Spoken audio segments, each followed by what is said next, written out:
Si alguien dijera: mirad al cielo, esa es la estrella de Belén, ¿le creeríamos? Probablemente no. Este tipo de afirmaciones, por su trascendencia, no pueden sostenerse en suposiciones. Requieren pruebas. Método. Ciencia.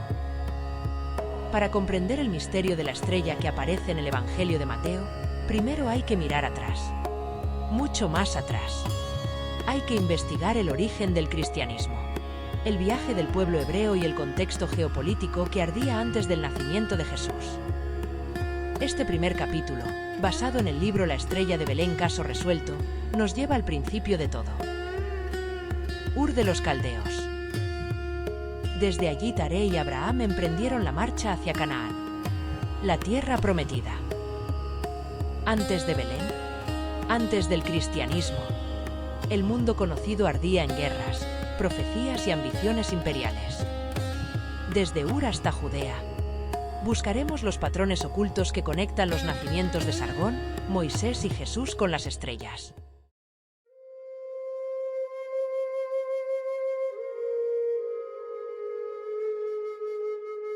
De Ur a Canaán. Orígenes, mitos y enigmas del pueblo hebreo. Bajo el cielo estrellado de la vasta llanura mesopotámica, se alzaba Ur de los Caldeos.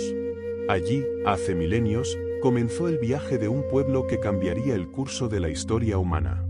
Una travesía marcada por la fe, el conflicto, la escritura y las estrellas. Ur no era simplemente una ciudad. Fue un centro cultural, religioso y político en el corazón de Sumer, una civilización asentada al sur de Mesopotamia, entre los ríos Tigris y Éufrates. La fertilidad de esta tierra permitió a sus habitantes pasar del nomadismo al sedentarismo, gracias al desarrollo de la agricultura y la ganadería. Aquí se inventó la escritura cuneiforme, la primera forma de comunicación escrita de la humanidad. Y con ella, terminó la prehistoria. Los sumerios dividieron el cielo en constelaciones, estudiaron los astros, aprendieron a sembrar y a cosechar leyendo las estrellas. Su legado permanece, aunque su civilización fue ocupada sucesivamente por acadios, babilonios, asirios, persas, helenos, partos, sasánidas y finalmente musulmanes. Hoy, todo ese pasado forma parte de la memoria cultural del moderno Irak.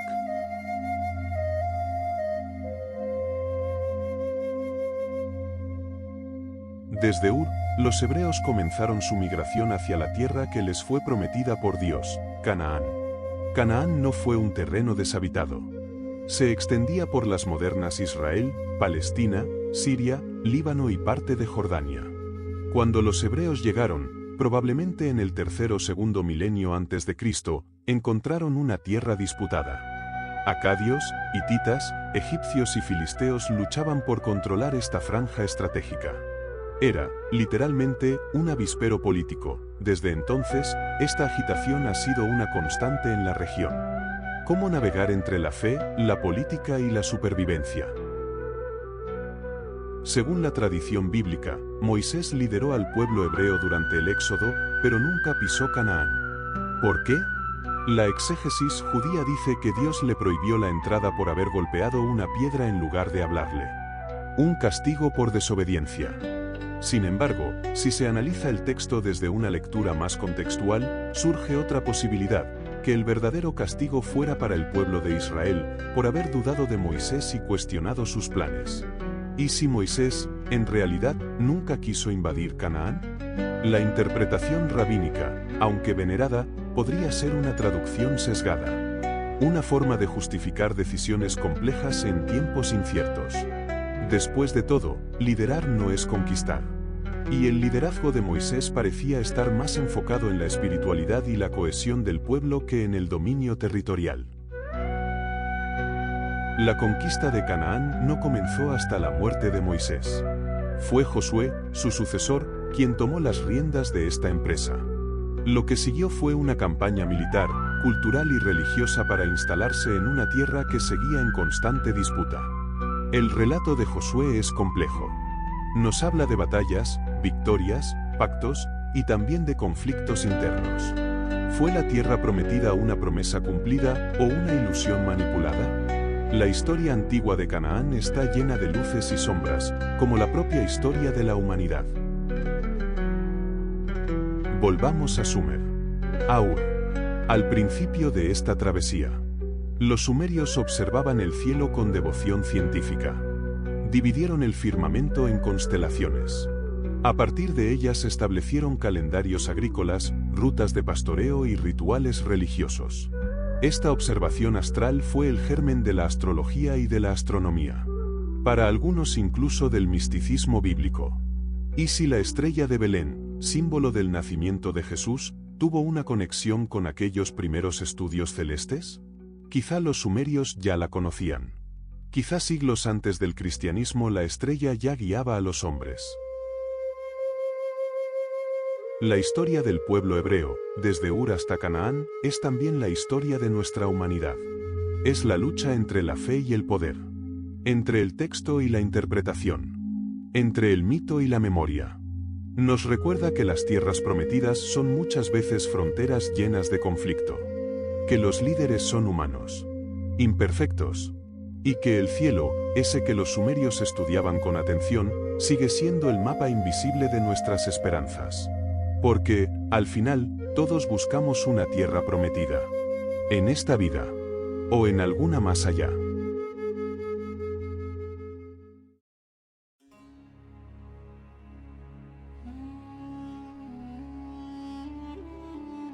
Sargón, Moisés y Jesús. Una genealogía divina entre el mito y la historia.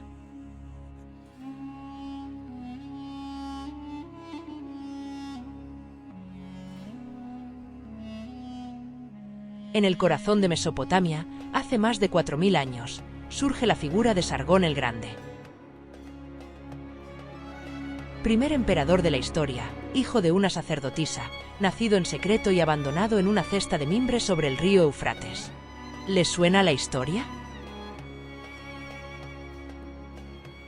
Este documental rastrea los hilos comunes que unen a Sargón, Moisés y Jesús de Nazaret.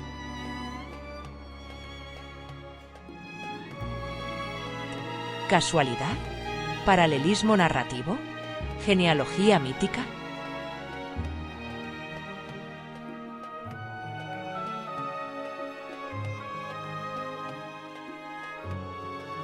Año 2334 a.C. Los acadios invaden las ciudades-estado de Sumer.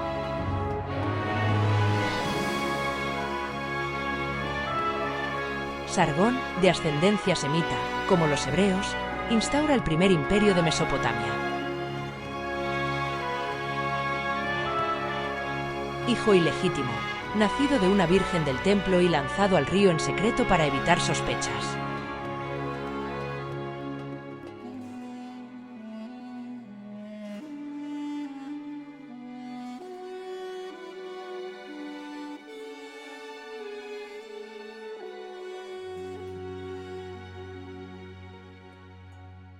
Su ascenso es meteórico. Es adoptado y educado en palacio como un príncipe. Y se convierte en copero del último rey de Kish, Ur-Zababa. ¿Fue acaso su padre biológico? Los rituales de teogamia, unión celestial, y hierogamia, unión terrenal, lo envuelven en un halo divino.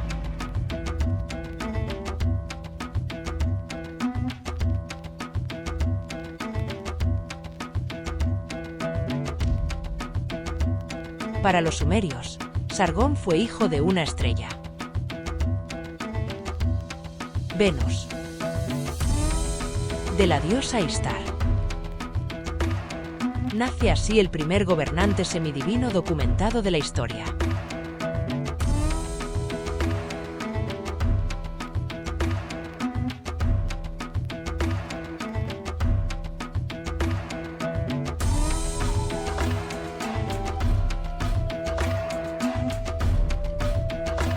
Mil años después, el relato se repite.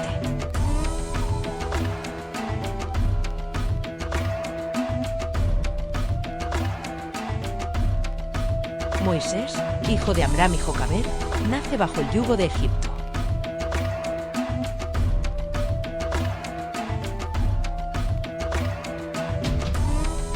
El Éxodo cuenta que su madre lo abandona en una cesta que arroja al Nilo. Su hermana María lo vigila. ¿Cómo es posible que Moisés tenga una hermana mayor si sus padres acababan de contraer matrimonio? Las contradicciones en las exégesis rabínicas abundan. Una de ellas explica que Jocabed tenía 120 años en la reboda. ¿Rejuvenecimientos milagrosos? ¿Divorcios y rebodas? ¿O fue María, poco más que una niña, la verdadera madre de Moisés? ¿La protegieron Amram y Jocabed? Las piezas encajan. María, que más tarde sería profetisa, pudo ser virgen hebrea en un templo egipcio. ¿Fue expulsada al llegar a la pubertad o al quedar encinta? Moisés, hijo de una virgen del templo. Educado en palacio. Hijo del faraón. Sargón y Moisés. El patrón se replica.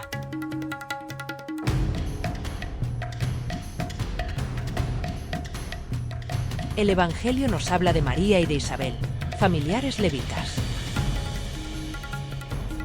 Y de Zacarías, sacerdote del templo y padre de Juan el Bautista. ¿Qué grado de parentesco los une? Si aplicamos el patrón detectado en Moisés y Sargón, resulta que Jesús y Juan podrían ser primos terceros y hermanastros en segundo grado. Pero el gran enigma permanece.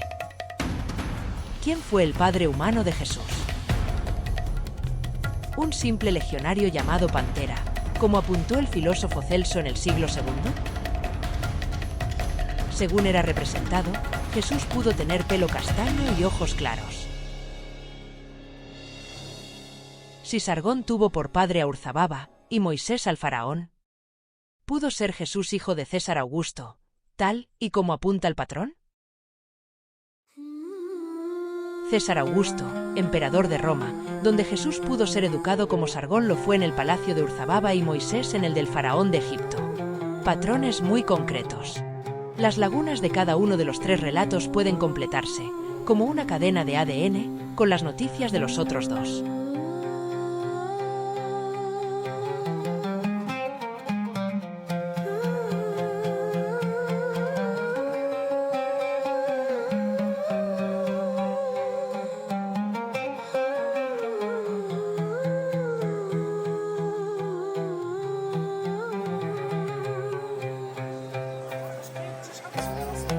Un bebé nace bajo opresión extranjera, hijo de una niña virgen del templo, entre 10 y 12 años, fecundada por un rey que la repudia por embarazo. La niña se casa con un copero anciano, Urzababa, Amram y José, para encubrir la ilegitimidad. El niño, en secreto, es adoptado en palacio y educado como un príncipe. Su misión, salvar al pueblo cautivo revelada su verdadera identidad.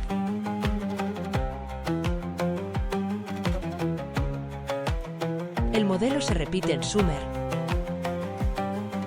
en Egipto y en Judea. Y sobrevive al transcurrir de los milenios.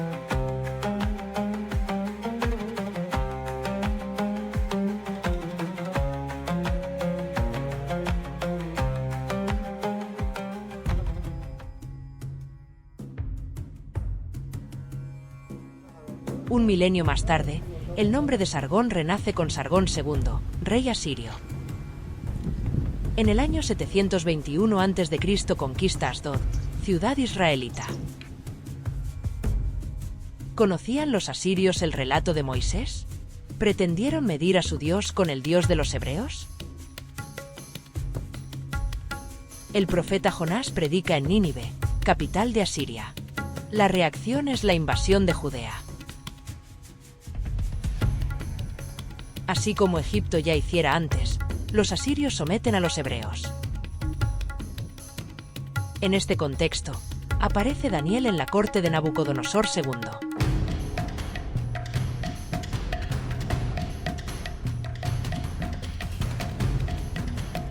renombrado como Baltasar, jefe de los magos.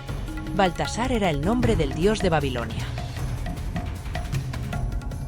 Y también, siglos más tarde, el de uno de los 3 magos de Oriente. ¿Coincidencia o continuidad simbólica?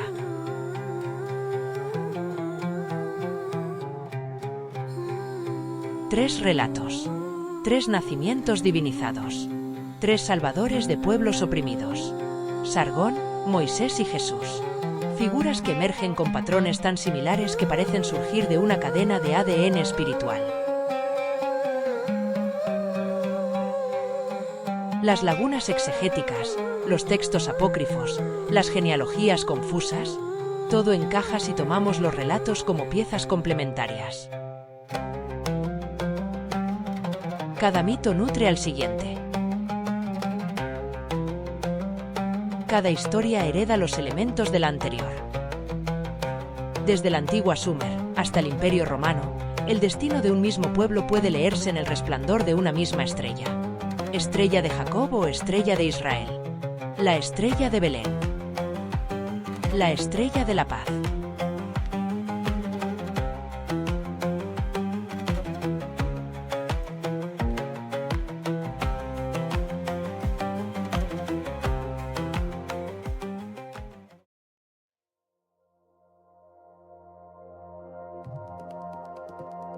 De Sargón a Moisés. Mitos acadios en la Biblia. ¿Qué oculta el Génesis? Más allá del relato judeocristiano, existen ecos sumerios, signos acadios y cosmogonías que viajaron milenios.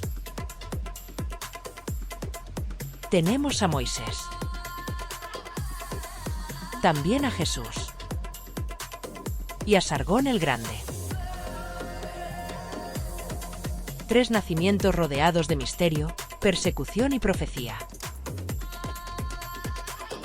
¿Coincidencias? ¿Patrones? ¿Herencia cultural?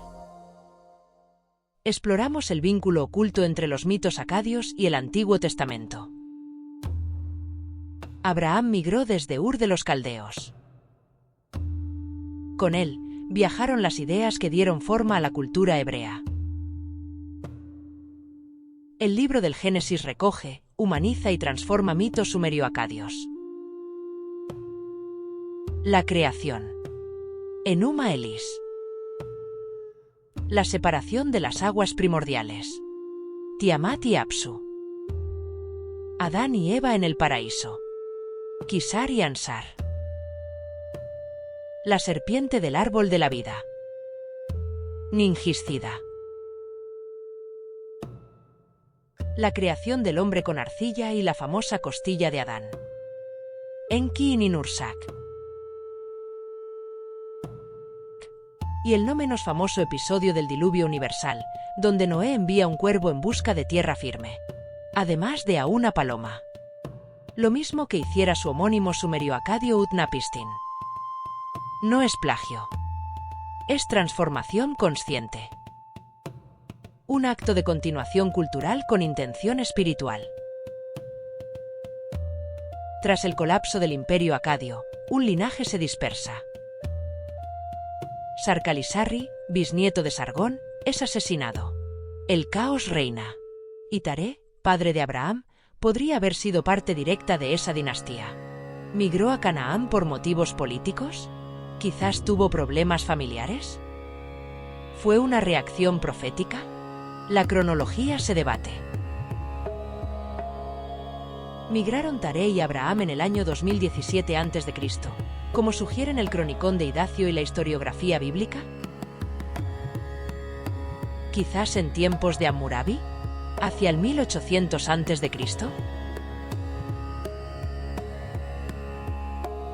Los hititas complican la datación, porque los registros arqueológicos les sitúan en Canaán hacia el siglo XVI a.C. Lo cierto es que Abraham conocería los relatos, la astronomía y la teogonía de Babilonia herederas directas de Sumer. Los exégetas no pueden evitarlo. Comparan a Moisés con Jesús. Raymond Brown lo sugiere. El faraón soñó con un niño que pondría en peligro su reino. También Herodes. Amram y María, hermana de Moisés, tuvieron sueños proféticos. Igual que María y José.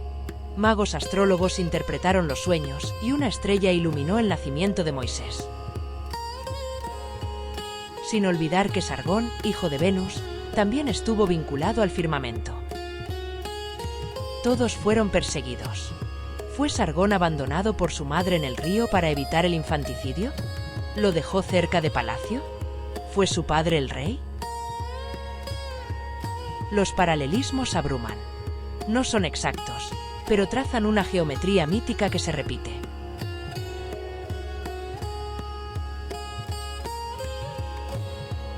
En una investigación histórica un sueño puede no valer como prueba, pero en la exégesis, anima al cruce de relatos. ¿Es posible que estos nacimientos estén unidos por revelaciones oníricas? Sargón. Moisés. Jesús. Sus madres, sus padres adoptivos, sus perseguidores. Todos soñaron. Y las estrellas fueron testigo de ello. ¿Casualidades? El destino reserva páginas brillantes para ciertos personajes. ¿No podría dejar también huellas difíciles de digerir para quien se atreva a interpretarlas? Las luchas intestinas colman la historia. Herodes envenenado por su hijo. Marco Antonio asesinó a los hermanos de Cleopatra. Livia envenenó a Augusto. La violencia por el poder no es una excepción. ¿Sufrieron estas figuras bíblicas las mismas presiones? Sargón nació oculto. Moisés fue escondido. Jesús huyó a Egipto. Cada uno atravesó el filo de la historia para convertirse en símbolo. Los mitos sumerios no se extinguieron. Se transformaron. Reaparecieron en Canaán, en Egipto y en Judea. Y en Roma. Sargón. Moisés. Jesús. Una línea espiritual, cultural y narrativa los conecta. Más allá de la fe, de la historia y del debate. Lo que permanece es el relato que define lo humano. El éxodo no comienza con Israel, sino con las estrellas sobre Ur.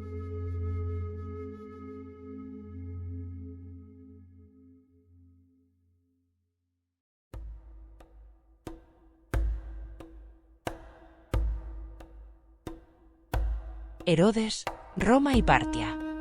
Geopolítica previa a Jesús.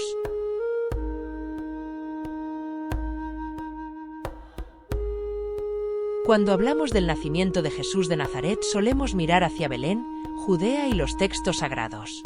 Pero, ¿qué sucedía en Roma? En Oriente. Y en Egipto. En ese agitado siglo I a.C. de nuestra era. Mientras en Judea nacía un niño envuelto en profecías, el mundo conocido ardía en guerras civiles, ambiciones imperiales y traiciones legendarias. Este es el contexto que precedió a la Natividad. Roma, Partia y el trono de Herodes.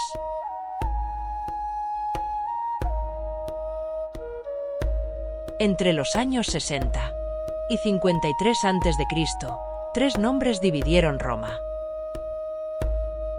Julio César, Craso y Pompeyo.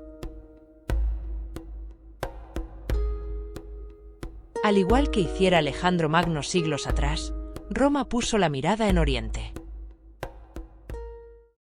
Partia se alzó como continuadora de acadios y persas, resistía con la fuerza del legado del rey Darío.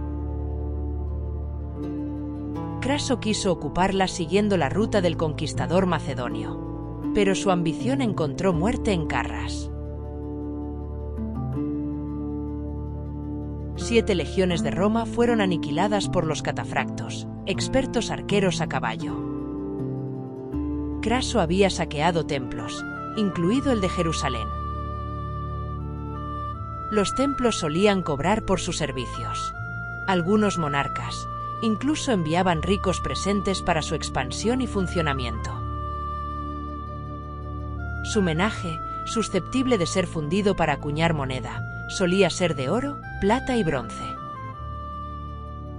De este modo, Craso fundió los metales que encontró en los templos para financiar su campaña militar.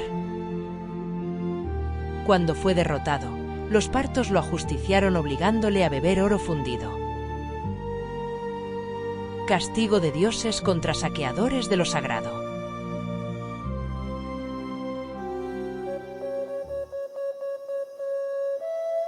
Tras la muerte de Craso, Roma se partió en dos. Pompeyo gobernaba la Hispania Citerior, Julio César, la ulterior.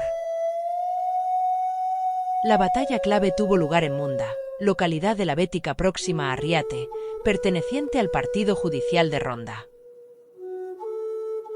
Pompeyo había sido un héroe de Roma. Venció a Sertorio, a Espartaco, limpió el Mediterráneo de piratas y conquistó Jerusalén. Pero murió asesinado por Ptolomeo XIII, hermano de Cleopatra, que prefería a César. Su muerte desató una venganza brutal. Junto a la estatua de Pompeyo, los seguidores del héroe de Roma culparon a César. Y César murió también, dejando tras de sí una sombra inmensa sobre el destino de Roma. Después de César, surgió un segundo triunvirato. Lépido gobernaría África, Marco Antonio Oriente y Octavio Occidente. Marco Antonio heredó el deber de vengar a Craso en Partia. Se alió con Egipto, gobernado por Cleopatra, y Judea, gobernada por Herodes el Grande. Al final del reinado de Herodes nacería Jesús. Judea limitaba con Roma, Egipto, Partia y Arabia. Una tierra prometida siempre disputada. Un avispero agitado por el temblor de las civilizaciones más poderosas. Marco Antonio se divorció de Octavia, hermana de Octavio, y se unió a Cleopatra, descendiente de los Ptolomeos. Cleopatra estaba obsesionada con emular a Alejandro Magno. En el año 31 a.C., en aguas de Grecia, se enfrentaron en la batalla naval de Accio. Octavio contra la coalición de Marco Antonio, Cleopatra y Herodes. Herodes idolatraba a Marco Antonio, pero odiaba a Cleopatra. Cuando Octavio tuvo la victoria al alcance, Antonio y Cleopatra huyeron a Alejandría. Allí pusieron fin a sus vidas, conocedores del destino que les aguardaba en Roma. Herodes, astuto, corrió a entregar su corona a Octavio. Y así fue confirmado en el trono, naciendo la era de Accio y el reinado de César Augusto. Herodes fue hijo de Antípatro, general idumeo convertido al judaísmo. Casado con una princesa nabatea, sirvió al rey Hircano de Judea, aliado de Pompeyo. Antípatro fue esencial en el futuro ascenso de su hijo Herodes, pues rescató a Julio César en Alejandría, circunstancia que le supuso ser premiado con el control de Judea. Cuando César murió, Octavio heredó más que un imperio. Contrajo una deuda de honor con la familia herodiana, pues era heredero universal de Julio César. Así, por intercesión de Marco Antonio, el Senado romano nombró a Herodes rey de Judea en el año 40 a.C., aunque solo lo sería de facto desde el 37, tras derrotar al autoproclamado rey Antígono, aliado de los partos. Algunos exégetas tomaron el año 40 como inicio del reinado, lo que alteró la datación del nacimiento de Cristo. De ahí que ciertos textos sitúen la muerte de Herodes en 5 o 4 a.C. Toda vez que el Evangelio de Mateo afirma que Jesús nació en tiempos de Herodes, Jesús habría nacido antes de Cristo. El nacimiento de Jesús no ocurrió en territorios desérticos. Roma, Partia, Egipto, Judea. Todo estaba en ebullición. Triunviratos, batallas, pactos y traiciones. Herodes, astuto y ambicioso, se sostuvo en el trono gracias a su capacidad de navegar las tormentas imperiales. Octavio, ahora conocido como César Augusto, inicia una era con Judea como bisagra del mundo. Y es en esa tierra, bajo ese reinado, en medio de esas tensiones, donde nacerá un niño envuelto en luz y profecías que va a transformar la historia. Este es el mundo que precedió a la Natividad. Un mundo hecho de acero, oro fundido y esperanza.